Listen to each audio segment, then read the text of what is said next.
Hello नमस्कार साथियों, group D science practice set के तीसरे वीडियो में आपका स्वागत है। जैसा कि दोस्तों group D science practice set का यह तीसरा वीडियो है जिसमें आपको साइंस के 25 अति महत्वपूर्ण एनसीईआरटी बेस्ड क्वेश्चन देखने को मिलेंगे जो कि एग्जाम के दृष्टिकोण से बहुत ही उपयोगी है। तो चलिए साथियों, बिना किसी देरी के आज के इस वीडियो को स्टार्ट करते हैं और बने रहिए लास्ट तक। ये रहा आज का पहला सवाल। जैसा कि दोस्तों पिछली वीडियो में हमने आपके लिए एक होमवर्क दिया था और प्रश्न यह था कि गैस से तरल में परिवर्तन की प्रक्रिया क्या कहलाती है।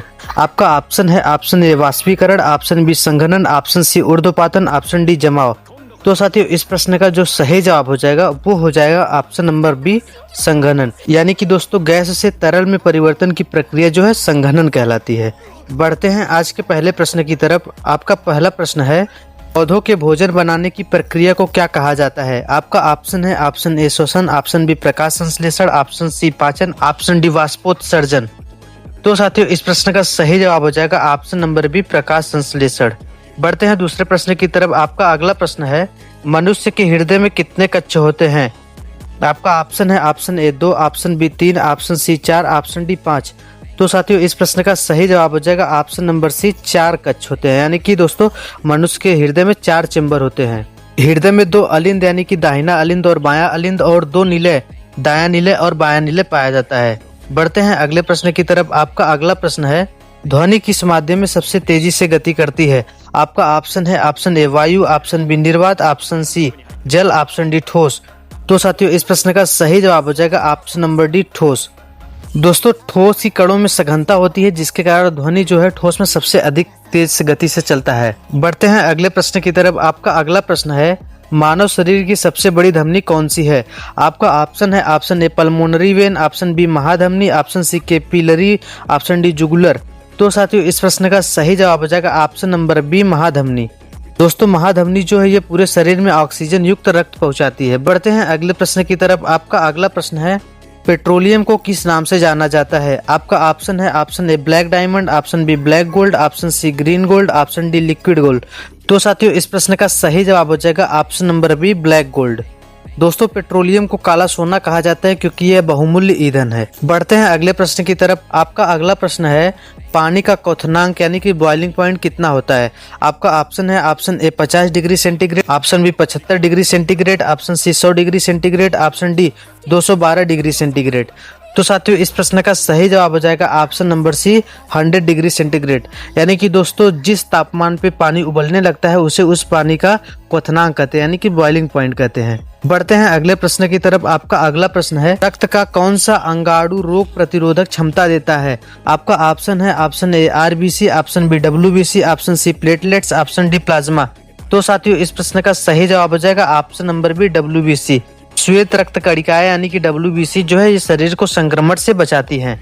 बढ़ते हैं अगले प्रश्न की तरफ। आपका अगला प्रश्न है प्रकाश की किरण जब जल से वायु में जाती है तो क्या होता है।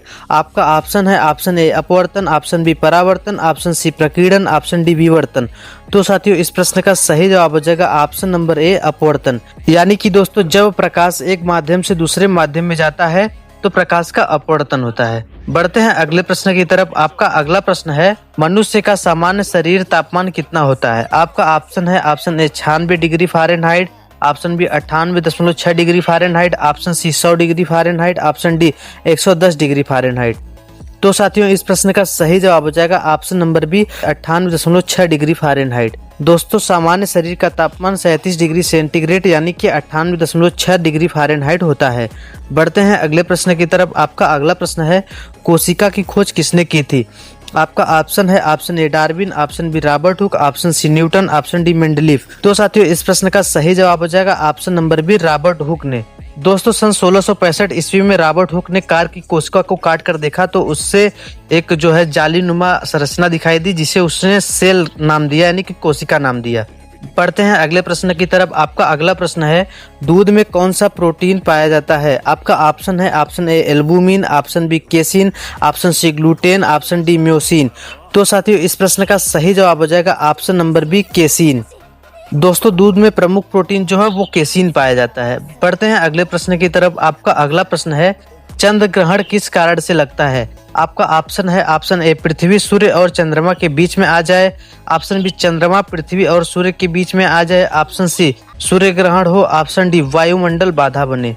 तो साथी इस प्रश्न का सही जवाब हो जाएगा ऑप्शन नंबर ए, जब पृथ्वी जो है वो सूर्य और चंद्रमा के बीच में आ जाए तो चंद्र ग्रहण लगता है। दोस्तों पृथ्वी की छाया जब चंद्रमा पर पड़ती है तो चंद्र ग्रहण होता है। बढ़ते हैं अगले प्रश्न की तरफ। आपका अगला प्रश्न है विटामिन सी की कमी से कौन सी बीमारी होती है? आपका ऑप्शन है option A beri, option B scurvy, option C rickets, option D pellagra.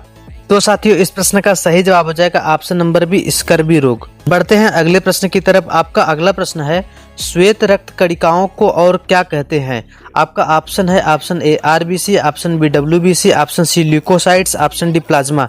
तो साथियों इस प्रश्न का सही जवाब हो जाएगा ऑप्शन नंबर सी ल्यूकोसाइट्स, क्योंकि दोस्तों श्वेत रक्त कणिकाओं को ल्यूकोसाइट्स भी कहा जाता है। बढ़ते हैं अगले प्रश्न की तरफ। आपका अगला प्रश्न है डीएनए की संरचना मॉडल किसने दिया था? आपका ऑप्शन है ऑप्शन ए वाटसन और Crick, option B Robert Hooke, option C Darwin, option D Mendel. तो साथियों इस प्रश्न का सही जवाब हो जाएगा ऑप्शन नंबर ए वाटसन और क्रिक। दोस्तों 1953 में डीएनए की डबल हेलिक्स रचना का मॉडल वाटसन एंड क्रिक ने दिया था, जिसके कारण इसे वाटसन और क्रिक मॉडल भी कहते हैं। बढ़ते हैं अगले प्रश्न की तरफ। आपका अगला प्रश्न है वह पदार्थ जो रासायनिक अभिक्रिया की गति बढ़ाए लेकिन स्वयं नष्ट न हो क्या कहलाता है? आपका ऑप्शन है ऑप्शन ए विलायक, ऑप्शन बी उत्प्रेरक, ऑप्शन सी विलयन, ऑप्शन डी घुलनशील। तो साथियों इस प्रश्न का सही जवाब हो जाएगा ऑप्शन नंबर बी उत्प्रेरक, यानी कि कैटलिस्ट। कैटलिस्ट दोस्तों एक ऐसा पदार्थ होता है जो किसी रासायनिक अभिक्रिया में भाग लेकर उस अभिक्रिया की दर को या तो बढ़ा देगा या तो घटा देगा, लेकिन स्वयं अभिक्रिया में इन्वॉल्व नहीं होता है, वो बाद में एसिडीज बाहर आ जाता है। वही चीज दोस्तों यहाँ पर दिया गया है कि कैटलिस्ट अभिक्रिया की गति को बढ़ाता है लेकिन स्वयं अस्थायी परिवर्तन नहीं करता है। बढ़ते हैं अगले प्रश्न की तरफ। आपका अगला प्रश्न है लोहे की कमी से कौन सी बीमारी होती है? आपका ऑप्शन है ऑप्शन ए पीलिया, option B anaemia, option C scurvy रोग, ऑप्शन डी डायबिटीज। तो साथियों इस प्रश्न का सही जवाब हो जाएगा ऑप्शन नंबर बी एनीमिया। दोस्तों मनुष्य के शरीर में आयरन की कमी से हीमोग्लोबिन कम हो जाता है, जिससे एनीमिया हो जाता है। बढ़ते हैं अगले प्रश्न की तरफ। आपका अगला प्रश्न है पृथ्वी के वायुमंडल में सबसे अधिक मात्रा में कौन सी गैस पाई जाती है? आपका ऑप्शन है option A oxygen gas, option B nitrogen gas, option C carbon dioxide gas, option D hydrogen gas. तो साथियों इस प्रश्न का सही जवाब हो जाएगा option number B nitrogen gas. वायुमंडल में लगभग 78% नाइट्रोजन और 21% ऑक्सीजन पाया जाता है तथा बचे हुए 1% में अन्य सभी गैसें पाई जाती हैं। बढ़ते हैं अगले प्रश्न की तरफ। आपका अगला प्रश्न है बल की एसआई इकाई क्या है? आपका ऑप्शन है option A joule, option B pascal, option C dyne, option D newton. तो साथियों इस प्रश्न का सही जवाब हो जाएगा ऑप्शन नंबर ए जूल। बढ़ते हैं अगले प्रश्न की तरफ। आपका अगला प्रश्न है दूध में पाया जाने वाला मुख्य शर्करा कौन सा है? आपका ऑप्शन है option A glucose, option B sucrose, option C lactose, option D fructose. तो साथियों इस प्रश्न का सही जवाब हो जाएगा ऑप्शन नंबर सी लैक्टोज। दोस्तों दूध में पाई जाने वाली प्रमुख शर्करा लैक्टोज है, जिसे मिल्क शुगर के नाम से भी जाना जाता है। बढ़ते हैं अगले प्रश्न की तरफ। आपका अगला प्रश्न है हमारे दांत और हड्डियां मुख्यतः किससे बने होते हैं? आपका ऑप्शन है option A calcium carbonate, option B calcium phosphate, option C sodium chloride, option D magnesium sulphate. तो साथियों इस प्रश्न का सही जवाब हो जाएगा option number B calcium phosphate. दोस्तों हड्डियों और दांतों का मुख्य घटक कैल्शियम फास्फेट होता है। बढ़ते हैं अगले प्रश्न की तरफ। आपका अगला प्रश्न है सूर्य से आने वाली ऊर्जा किस रूप में पृथ्वी तक पहुंचती है? आपका ऑप्शन है ऑप्शन ए उष्मा, ऑप्शन बी ध्वनि, ऑप्शन सी विकिरण, ऑप्शन डी संवहन। तो साथियों इस प्रश्न का सही जवाब हो जाएगा ऑप्शन नंबर सी विकिरण। दोस्तों सूर्य की ऊर्जा पृथ्वी तक विकिरण यानी कि रेडिएशन के रूप में पहुंचती है। बढ़ते हैं अगले प्रश्न की तरफ। आपका अगला प्रश्न है मानव शरीर में पाचन की प्रक्रिया किस अंग से शुरू होती है? आपका ऑप्शन है ऑप्शन ए ग्रसनी, ऑप्शन बी अमाशय, ऑप्शन सी मुख गुहा, ऑप्शन डी आंत। तो साथियों इस प्रश्न का सही जवाब हो जाएगा ऑप्शन नंबर सी मुख गुहा, यानी कि दोस्तों मानव शरीर में जो पाचन की क्रिया होती है वो मुख से ही प्रारंभ हो जाती है।